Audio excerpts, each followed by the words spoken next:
Hello and welcome to Miss Charlotte Astrology. My name is Charlotte. I'm a full-time working astrologer, and on this channel I analyze the astrological charts of public figures. Very often they are celebrities, and this would apply to these two, but they are beyond celebrity. They are the most iconic, toxic couple of classic Hollywood. In fact, of all history. These guys, these two were wild. I'm talking about Elizabeth Taylor and her husband, her two-time husband. He did two-time her. She married him twice. Richard Burton, who was a Welsh actor.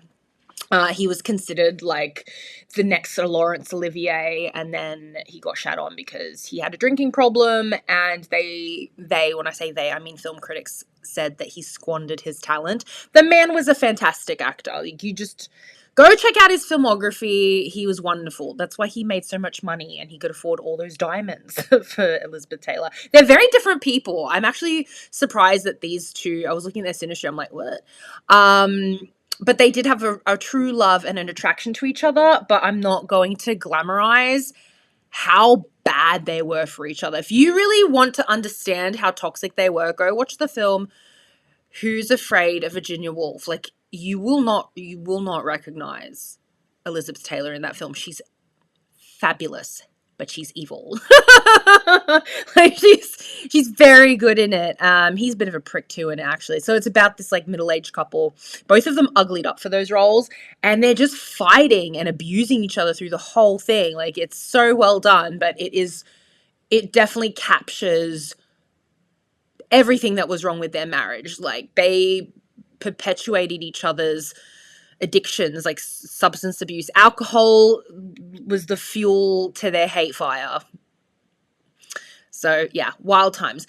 Before I dive in though, I just want to let you guys know, I don't know if they're all going to be sold out by the time I publish this, but I do have 30% off my 20-minute recorded readings. They go quickly. They might already be gone. Otherwise, they will be returning to their regular price. And you can still purchase them if they are. But keep in mind, the prices of the readings will eventually change. I'm just kind of easing into it. So yeah, just because the structure of my business is changing and student loan is paid off, and I just need to have a healthier way of living because I've been very tired. And while I really love you guys and I just really appreciate you helping me basically stay alive with this full-time job, I need to also do it sustainably. So YouTube members is going to be coming sooner rather than later. So keep an eye out for that, where I can have a more like intimate interaction with you guys. That's going to benefit you, benefit me, and yeah, just allow me to just keep doing what I'm doing. So, okay, so let's get into Elizabeth Taylor and Richard Burton's synastry. Now, we have her accurate chart. We know she was a Pisces sun, Mercury and Mars, with a moon in Scorpio and a Sagittarius rising. She's very fiery, very watery. Yeah, she's got an Aries Venus as well with Uranus, with Lilith. Like, so she got that toxic love. I love Liz Taylor. Like, I adore Liz Taylor, one of my like all-time favorite actresses. But the woman was toxic with her. She got married 8 times to 7 dudes. Okay, love her though. Love her, icon, fantastic. But she had some issues. So those are her accurate placements. Now, with Richard Burton, if you look on Astro.com, he's got a double D rating. Some people say he was born at 11 p.m. Then some people say he was born at 11 a.m. And then some people say he was born at 3. And then whatever. So I'm going to take with a grain of salt. Like, this might not be his correct chart. I'm going to use it anyway. If we actually find his correct time, which we probably won't, I'll make the amendments. But I will make this analysis at the front of my mind that this might not be his accurate time. Okay? But I'll do the best I can. So, according to that chart, he should be, if the time is right, an Aries rising. His sun is definitely in Scorpio, his moon in Virgo, Venus in Cap. Where's his Mercury? His Mercury is in Sagittarius. Okay? So, those are his, and Mars in Libra. So, those are his placements. And yeah, Elizabeth Taylor is the inner circle in blue. Richard Burton is the outer circle in red. Okay, let's do this thing. So let's talk about scandal and disgrace. What in their synastry chart indicates that them getting together was a big deal. I'm gonna like sprinkle in some like factoids about these guys just in case you don't know. So his Scorpio sun. There's a Scorpio sun moon conjunction along with his Saturn there, and then oh my god, did I spell Richard wrong? Guys, Richard. Never mind, ignore. Richard's Mars in Elizabeth's 10th house. So forget that I made that mistake. I'm sorry. I make these like in the middle of the night. I make them at like 2, 3 a.m. when I should be sleeping. That's why I make so many mistakes. Okay. So Sun Moon conjunction, like, it is one of the ultimate positive synastry placements. If you've got a moon with a sun or a moon with a Venus or something like that, there's going to be an alignment here, like a very harmonious alignment. The sun is the ego. It is what is visible. It's what shines, right? The sun is your pride and your joy, right? It represents your creative force. The sun comes out in the day. It is public. It is meant to be seen, right? It's your identity, your ego. The moon comes out at night. It represents your emotional nature and who you are when you're in your domestic sphere. It's the most vulnerable marshmallow. I call it marshmallow part of you. So when these two things are meeting up in a synastry chart, what you have is this wonderful alignment of one person's ego and self-expression with the other person's emotional needs. The sun person feels that they can be themselves. They can be exactly who they are. They can be as loud as they want, as boisterous as they want, or potentially even as quiet as they want. They can just be themselves and shine as brightly as possible because the moon person loves it. The brighter the sun shines, the brighter the moon also shines when they're in alignment with this. Because remember, the sun's light reflects off the moon. And the moon person, which is Elizabeth, she feels seen. She feels understood. He feels accepted. He feels worshipped. She feels seen and understood as the moon person. So this is a really lovely synastry. The Saturn, though, may be a bit painful for her just because Saturn is restrictive. Is sitting on her moon. So there's going to be a lot of expectations put on her. He expects a lot from her. I think there's almost like a, on his end when they first met, because I know the story. I'm going to tell you a story. He didn't think much of her when he met her. He actually criticized her very subdued acting. And then when he saw the rushes at the end of the day, which is when they show the scenes in the cinema at the end of the day, they do it for editing, he realized what a fantastic actress she was. He's a stage actor, right? So which speaks to his son, right? His son is like, it's the stage, right? And she's a film actress, which is a lot more subtle. So when you put them together, you see that she's actually on film a better actress, and he realized that. I think he learned to appreciate her over time, because at first he's like, oh, she's some Hollywood starlet, nah. But they eventually connected. They hooked up. She was married to Eddie Fisher, who was a bit of a slime ball at the time. And when I think they were filming in Rome, and they were filming in Rome and London for Cleopatra. And he didn't like her at first. She didn't like him. They didn't get along. But of course, with Scorpio placements, that's a match made in heaven. It's hate to love. And they ended up hooking up. And they hooked up in the car park. They hooked up in the car park. And you know what he did? He walked into the makeup chair after their little tryst.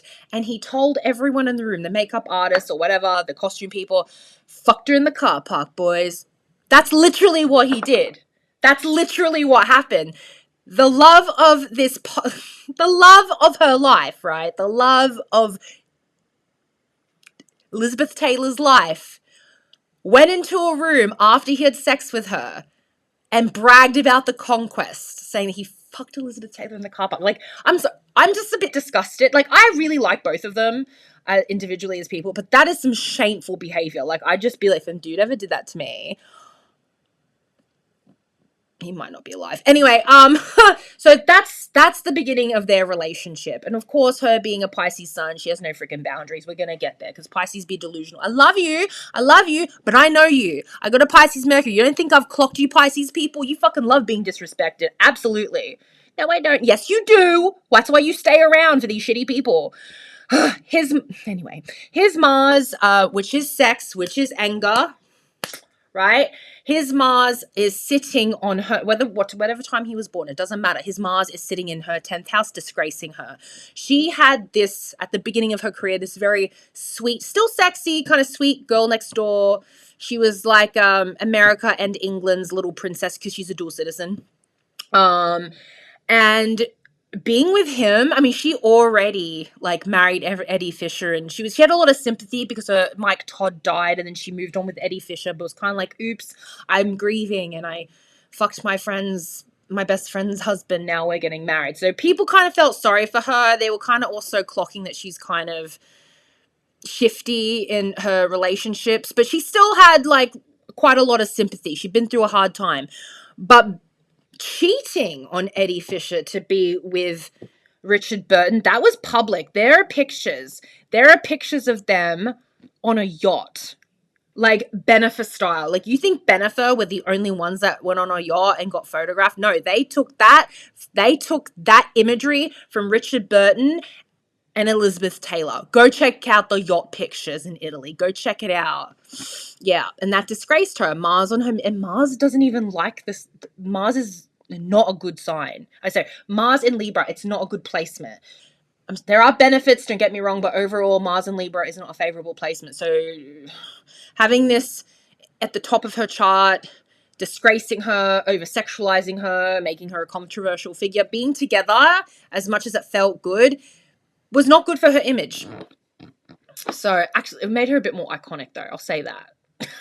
Like her love life, she's like known slightly more for her love life than her career.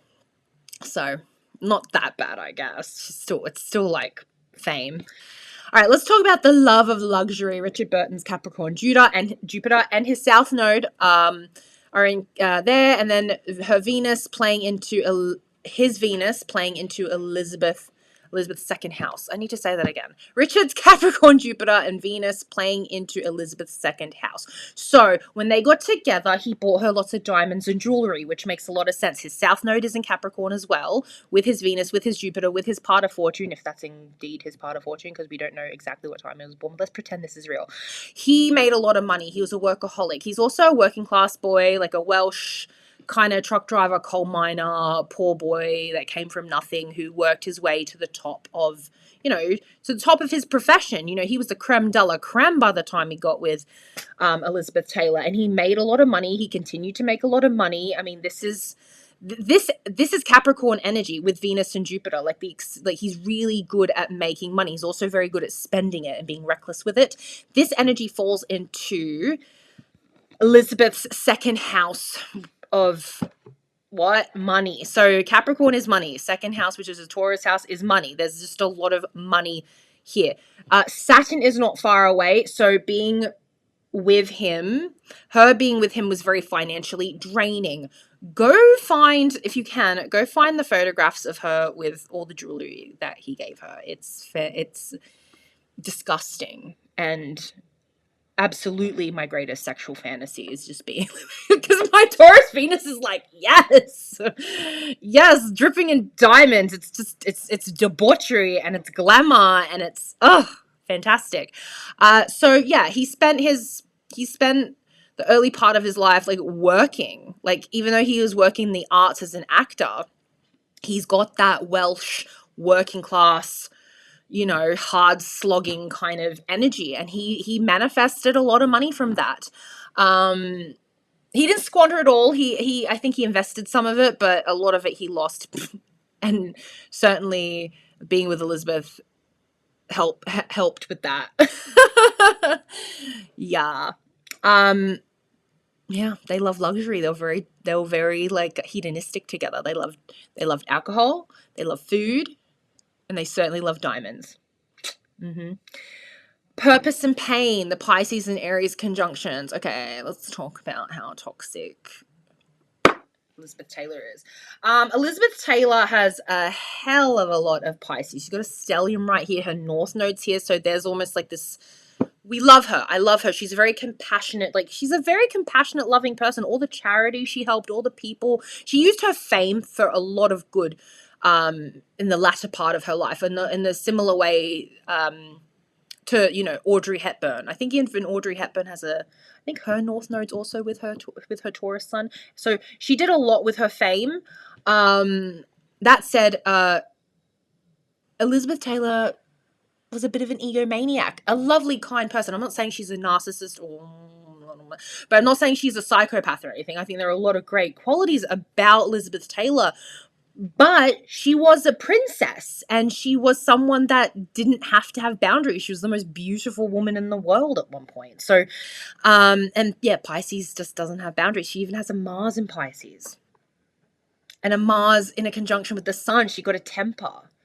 Mercury is here as well. She's a talker. She's very social butterfly, wears her heart on her sleeve, can get angry very quickly. Like, there's a really, really, really good interview with her and Mike Todd, and they're coming back from their honeymoon, and an interviewer asked her a stupid question, and her response was, "Oh, no, I don't think so. I would have to be retarded, wouldn't I?" Like, it was just a stupid question, and she was just, like, so mean. She was just really good at being mean.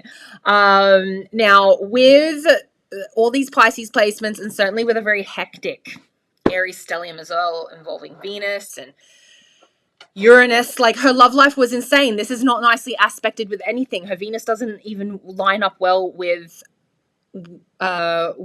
Richard's. Richard's Venus is in Capricorn. It's a very practical Venus. And she's a very impractical woman to be with. I think there was a lot of love, a lot of passion, a lot of heat. There wasn't a lot of practicality in their relationship unless it was for an artistic collaboration, which they did in the film Cleopatra, in the film Who's Afraid of Virginia Woolf, and certainly on the stage. They got together a couple of times on the stage. So it was a collaborative thing, but it just wasn't a practical thing. Venus in Aries, I mean, that's someone who just they fall in love quick, but they can also fall out of love quick. With the Uranus here is a very unconventional love life, certainly being married that many times. Yes, that makes a lot of sense. And with Lilith, there is likely, like, I'm not saying if you've got a Lilith with your Venus, you're going to cheat, but she cheated. She cheated quite a bit, and people cheated on her. Husbands cheated. Like that. Richard was the one who was the biggest cheater of them all out of all the husbands. I don't think Mike Todd did, but her love life is chaotic. This is a chaotic stellium. Venus is the planet of peace and harmonious relationships. It's in the sign of war, in a conjunction with a planet that represents chaos, in a conjunction with Lilith, which is the goddess of the dark feminine, angry, rebellious cheater energy. Like, it's just very, very, it's a very difficult Venus. And I think that what made Richard so appealing to her, and maybe it's not just because he's an Aries rising, because a Venus in the same sign as someone's rising, you're going to find that person attractive. I think it was also that he was never fully available to her. Like, he did cheat on her. Like, he was notorious. Like, he was a cheater. I think he did love her, but I think he was also a cheater. I don't think, and it's clear from the get-go he didn't respect her. From the get-go, he was attracted to her, but I think there was a part of him that didn't really respect her as an artiste, because he was the artiste. He was Laurence Olivier's, I don't think that he was the protege, but he was, like, meant to be the next Laurence Olivier. So I think he was a bit of a snob, you know? And she was a bit, she also, I feel like she was a snob herself, but but he was very much, you know, a working class guy who rose to the top because of his talent. She was someone who was born wealthy. She's someone that didn't really have to, like, struggle to get where she was. She was just a much more natural, she had a much more natural, easy climb to the top. So there's a bit of a discrepancy there. But I think she liked that he wasn't available, and they were always on and then off and then on, then off, and then they were married, and then they got divorced, and then they got married again a few years later, and then they got divorced again, and apparently they were meant to get married for a third time. Exhausting. But her Venus in Aries with Lilith and Uranus loves this shit. Loves it. And she's a Pisces. Pisces love to be in pain. Like, I have a Mercury in Pisces, and I'm petrified. I would be petrified to be like dealing with it. Like, if I had a Pisces sun or a Pisces moon, they petrify me. Petrify me. Love you. Please don't hurt me, because I know you're all sweet and innocent and you would never harm a fly and you're powerless. You would like me to think that. We all know what you're capable of, guys. Like, you can't play that card forever. I'm sorry. You can't be a victim forever. Okay, let's talk about Richard Burton and his destiny. So he's got his North Node in Cancer, so that's going home, that's having a family, that's like, he's a man, so becoming a family man, which he did. He did have some children. They had a child together. I forgot her name, but they did adopt a child together. I don't think they had one biologically. And then I think, yeah, he obviously, they had a blended family. So his ultimate destiny was to learn how to relax, because he has that South Node with his Venus, with his Jupiter and Capricorn, work. And as he got older, he had to learn how to rest, and he did. He moved to Switzerland, and that's where he passed away. He died quite young. He died at only 58, but remember, he had a hard life of partying, drink, drugs, debauchery. Like, he really lived, and his body wore down, and he eventually, I think he died of like a brain thing. I think it was a hemorrhage. But he died in peace. He died in Switzerland. He died, in a restful state. And that's what this North Node indicates. So, yeah, his North Node's in the 5th house of leisure and pleasure. It's lying in the sign of the home. And that's what he did. Like, after he divorced, I don't know if I believe Elizabeth Taylor when she says they were meant to get married for a 3rd time. She very well could be telling the truth, but she was also like a bit delusional in that way when it came to relationships. I think she was very straight talking person. In other areas of her life, she could be quite, raw and earnest, but in her love life, she was kind of crazy. I'm just wondering if maybe he said, sure, we'll get married to appease her, because he was living in Switzerland far away from her. Like, he got away from her so he could have more peace, because whenever they were together, they were doing drink and doing potentially some drugs. Like, they were always partying, and he was meant to be resting. He couldn't get rest with her. This is where the squared Venuses come up, right? And I'm not saying they can't work, but their values are not aligned. And she doesn't have any pleasant placements or aspects to his North Node. Like, he had to find his peace and leave her, basically. So, yeah, I think they stayed friends. I think they kept in touch, but I'm not sure about the whole getting married for a 3rd time. He just seemed like he was a bit tired of the drama, actually. Now, Drunken love. Virgo moon, Neptune conjunction. So, addiction. And Leo, Jupiter, and Neptune and Lilith conjunction. So, all of this Virgo, Leo stuff here.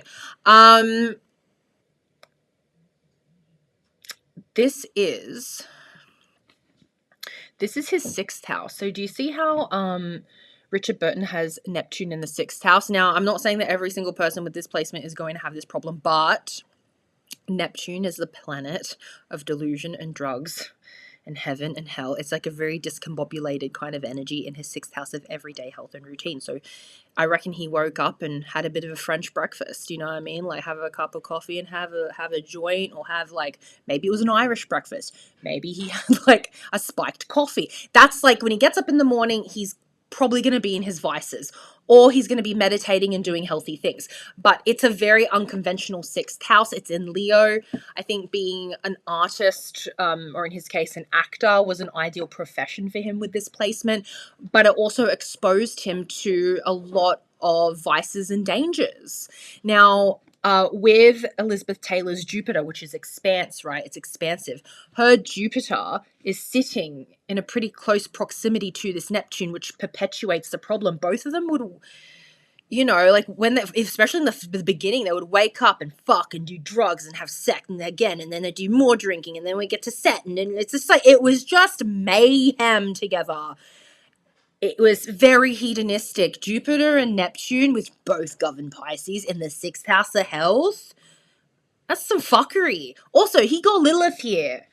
Lilith marrying Jupiter is just, I'm not saying it can't work. If you've got other things in your chart, in your synastry chart, that are much more pleasant, it could be fine. But the husband marrying the angry wife who is like in the chart, like that's kind of, it's a bit toxic. It's a bit chaotic. And that's why I love Richard and I love, Elizabeth, individuals, and like they're kind of very iconic together, but I don't want us to romanticize how dangerous they were for each other. Like, I'm very sure, I think they slapped each other around a bit as well, like just mutually abusive. Go watch Who's Afraid of Virginia Woolf. It's a very confronting film. I watched it when I was probably too young, but it was interesting stuff. Now, we've also got the Moon-Neptune conjunction. So, again, the planet of delusion, drinking, drugs, blah, blah, all that kind of crazy Pisces stuff. That's in a conjunction with his moon. So the moon is emotional regulation. The moon is in Virgo. I feel like he is someone who could be very disciplined and organized, like learning lines. He loved poetry. Like he's a bit of a nerd, actually. So for his moon to be in Virgo, to be sitting on a very impractical drunk planet, again, he's going to be obsessed with her, addicted to her. He's going to want to be hedonistic with her. So, yeah. And it's not something that she is wanting. She doesn't want him to be destructive. That's not something she set out to do. Like, I'm going to get him involved with drugs. In fact, it might be the other way around. It might have been the other way. It was just, they were perpetuating each other's bad behaviors. And he was obsessed with her. She was the most beautiful, famous movie star in the world. And he fucked her in a car park. He broke that boundary. That's what Neptune does. He's like, yeah. The misogynistic man in me wants to give him a high five as well, which is so disgusting. Like, but yeah. Anyway, I heard that story and I was just like, what the fuck? I'm in two minds about it. All right, so this is their chart. Again, I'm just having a look if I'm missing anything.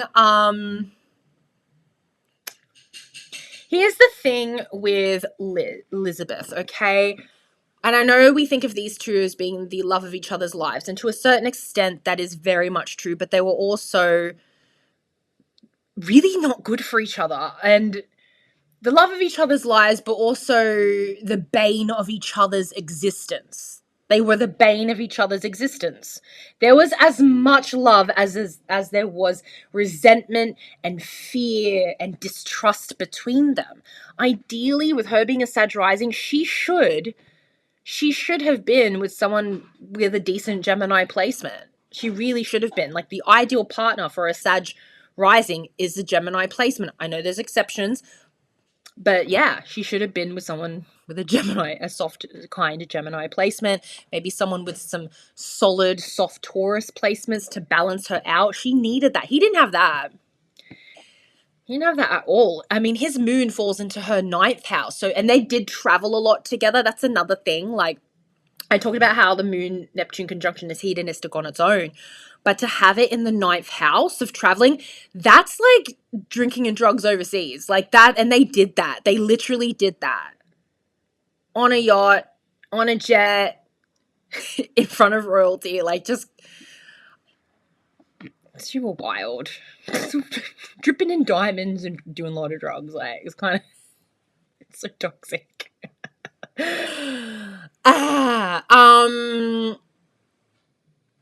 And you know what? His moon is opposite. I think, here's the thing with oppositions. They can be very attracted to each other, but they can also repel each other.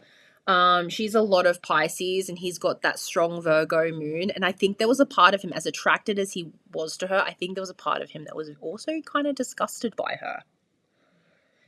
And I think because she was such a princess, here's the crazy thing. I think she liked it. I think she liked that there was someone who wasn't completely awestruck by her, who wasn't falling on their knees for her. I think she liked that. I think she loved him a little bit more than he loved her. She never really felt that way about anyone. Mike Todd was, I would argue, the love of her life. I think Mike Todd was the healthiest relationship that she had, but he died. He died very tragically in a plane accident, and after that, it was mayhem. It was absolute mayhem. But yeah, his moon is really put off by her Pisces placements. But at the same time, there's this crazy attraction. And they were also at the same time very comfortable with each other. So anyway, that's all I have to say, really. Yeah, I think there was a lot of love, but there was also a lot of resentment and hate. So let's not get it twisted. These are two very difficult people. Richard Burton was a very traumatized, damaged person. Like, he lost his mum very young. And I think he was raised by his sister, who was a very strong, feisty woman. So, of course, he's going to be attracted to a strong, feisty woman. But he was also kind of like a sexist prick. You high-fived a bunch of dudes in the dressing room after he fucked Liz in a car park. Like, it's kind of like, bro. And it's kind of like, Liz, what are you fucking doing? You know, like, what are you doing? Anyway, guys, I hope you enjoyed this. I really enjoy reading the charts of classic actresses and actors. Like, old Hollywood's my thing. I know I do a lot of pop culture, like current day pop culture, but I love doing the classic stars, the old stars. I want to do Marilyn and Joe soon. I want to do also Marilyn and Arthur. I'm going to do quite a few Marilyn ones just for funsies. I wanted to do Liz and Richard first as my, just to get my toes warm and wet before I like get into the others. But I hope you enjoyed this, and I hope you love Liz and Dick as much as I do, because yeah, that's what the nicknames were, Liz and Dick. Thanks, guys. If you like this, you want to support me, I've got my offer on. Hopefully they're not sold out already. And if not, you can still book if you want to, because the prices, they are not going up quite yet. I want to give you guys some time to book before I raise those prices. It'll probably happen around the time I set up my YouTube members. I'll let you know. Okay. Thank you, and I'll see you in the MP3s. I'll see you in the emails, or I'll see you in my next video. Bye.